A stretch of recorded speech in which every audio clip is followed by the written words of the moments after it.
ஆருத்ரா தரிசனத்தை ஒட்டி சிவாலயங்களில் சிறப்பு அபிஷேகம், திரளான பக்தர்கள் கலந்து கொண்டு வழிபாடு.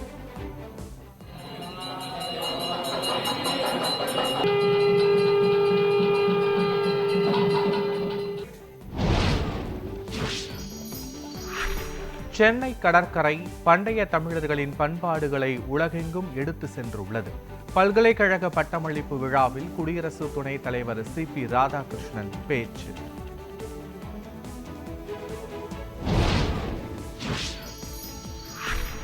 போதைப் பொருட்களை ஒழிக்க தமிழக அரசு நடவடிக்கை எடுத்து வருகிறது. வைகோவின் நடைப்பயண தொடக்க விழாவில் முதலமைச்சர் ஸ்டாலின் பேச்சு.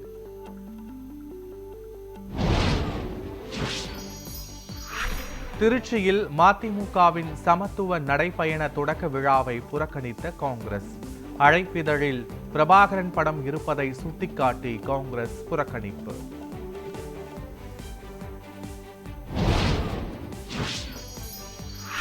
தஞ்சை தமிழ் பல்கலைக்கழகத்தில் எம்ஜிஆரின் பெயரை மறைக்கும் முயற்சி நடப்பதாக குற்றச்சாட்டு.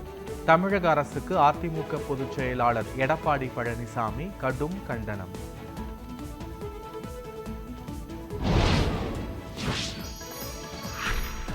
குடும்ப அட்டைதாரர்களுக்கு 5000 ரொக்கத்துடன் பொங்கல் பரிசு வழங்க வேண்டும். பாஜக மாநில தலைவர் நயினார் நாகேந்திரன் வலியுறுத்தல்.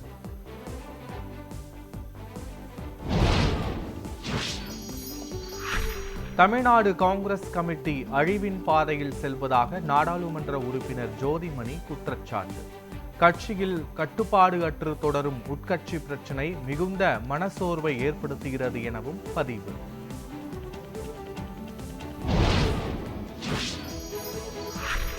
பழைய ஓய்வூதிய திட்டம் தொடர்பாக முதலமைச்சர் இன்று அறிவிப்பு. அமைச்சர்களுடன் பேச்சுவார்த்தை நடத்திய பின் ஜாக்டோ ஜியோ அமைப்பினர் தகவல்.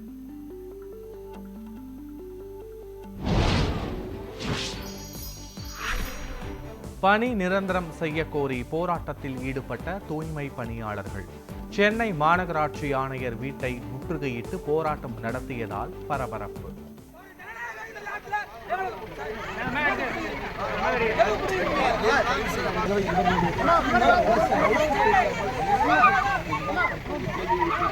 ஒவ்வொரு முறையும் போராடுபவர்களை கைது செய்வதற்காக அழைத்து பேசுவதற்காக தொழிலாளர் நலத்துறை அமைச்சர் இருக்கிறார். சென்னை மாநகராட்சியுடைய சென்னை மாவட்ட ஆட்சியர் அலுவலகம் அருகே போராட்டத்தில் ஈடுபட்ட இடைநிலை ஆசிரியர்கள். காவல்துறையினர் குண்டுக்கட்டாக கைது செய்ததால் பரபரப்பு.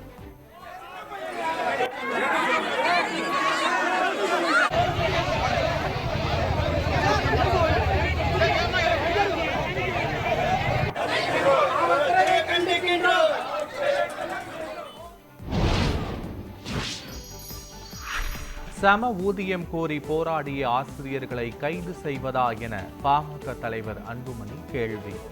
ஆசிரியரை தாக்கிய காவல்துறையினர் மீது நடவடிக்கை தேவை எனவும் வலியுறுத்தல்.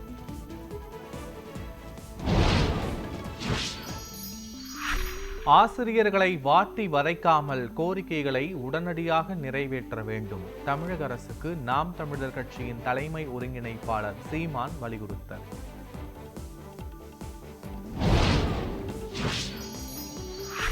அதிமுக முன்னாள் சட்டமன்ற உறுப்பினர் JCD பிரபாகர் தாவேகாவில் இணைந்தார்.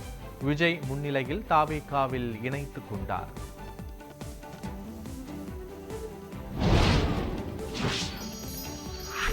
சென்னை மெரினாவில் கடைகளின் எண்ணிக்கையை கணிசமாக குறைக்க வேண்டும். புதிய திட்டத்தை தாக்கல் செய்ய சென்னை மாநகராட்சிக்கு அவகாசம் வழங்கி உயர்நீதிமன்றம் உத்தரவு.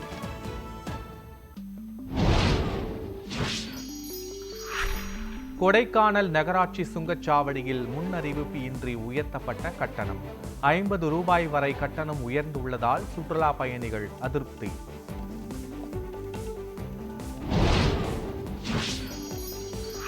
தென்மேற்கு வங்கக்கடலில் வருகிற 6ஆம் தேதி உருவாகிறது காற்றழுத்த தாழ்வு பகுதி. டெல்டா மாவட்டங்கள் மற்றும் தென் மாவட்டங்களில் கனமழைக்கு வாய்ப்பு.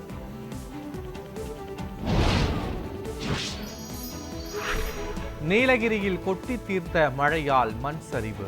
உதகை மேட்டுப்பாளையம் இடையேயான மலை ரயில் சேவை ரத்து.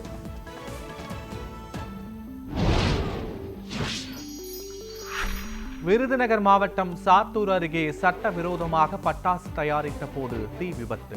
வட மாநில தொழிலாளர்கள் 2 பேர் உயிரிழப்பு.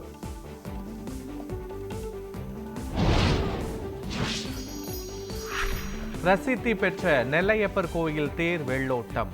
429 கிலோ வெள்ளி தகடுகளால் உருவாக்கப்பட்ட தேரை கண்டு பக்தர்கள் பரவசம்.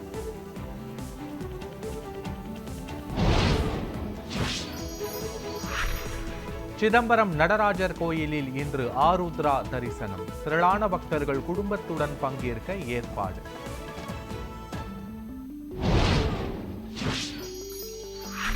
சிதம்பரம் நடராஜர் கோவிலில் ஆருத்ரா தரிசன விழா தேரோட்டம் கோலாகலம். திரளான பக்தர்கள் தேரை வடம் பிடித்து இழுத்து தரிசனம்.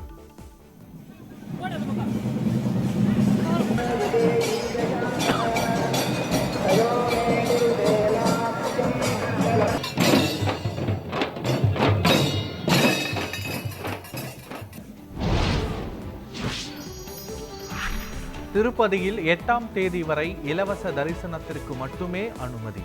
ஏழுமலையானை தரிசிக்க குவிந்த பக்தர்கள்.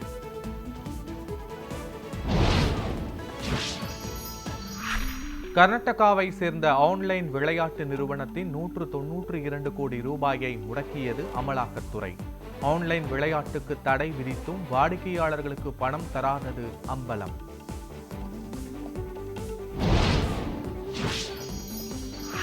தண்ணீரை பகிர்ந்து கொள்ளுமாறு இந்தியாவிடம் கேட்க முடியாது. பாகிஸ்தானுக்கு வெளியுறவுத்துறை அமைச்சர் ஜெய்சங்கர் திட்டவட்டம்.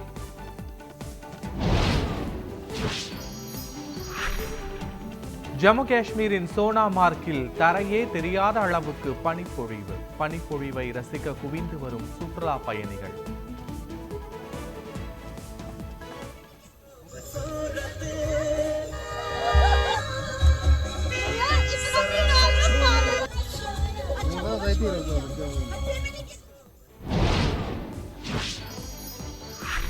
இந்தியாவில் கடந்த டிசம்பர் மாதம் கார்களின் விற்பனை அதிகரிப்பு. ஜிஎஸ்டி குறைப்பால் கார்களின் விற்பனை உயர்ந்துள்ளதாக தகவல்.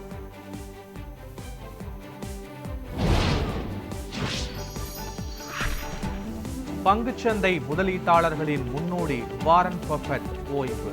வயது முதிர்வு காரணமாக ஓய்வு பெறுவதாக அறிவிப்பு. இன்று வெளியாகிறது ஜனநாயகன் படத்தின் ட்ரெய்லர். பராசக்தி பாடல் வெளியீட்டு விழா நேரத்தில் வெளியாகிறது.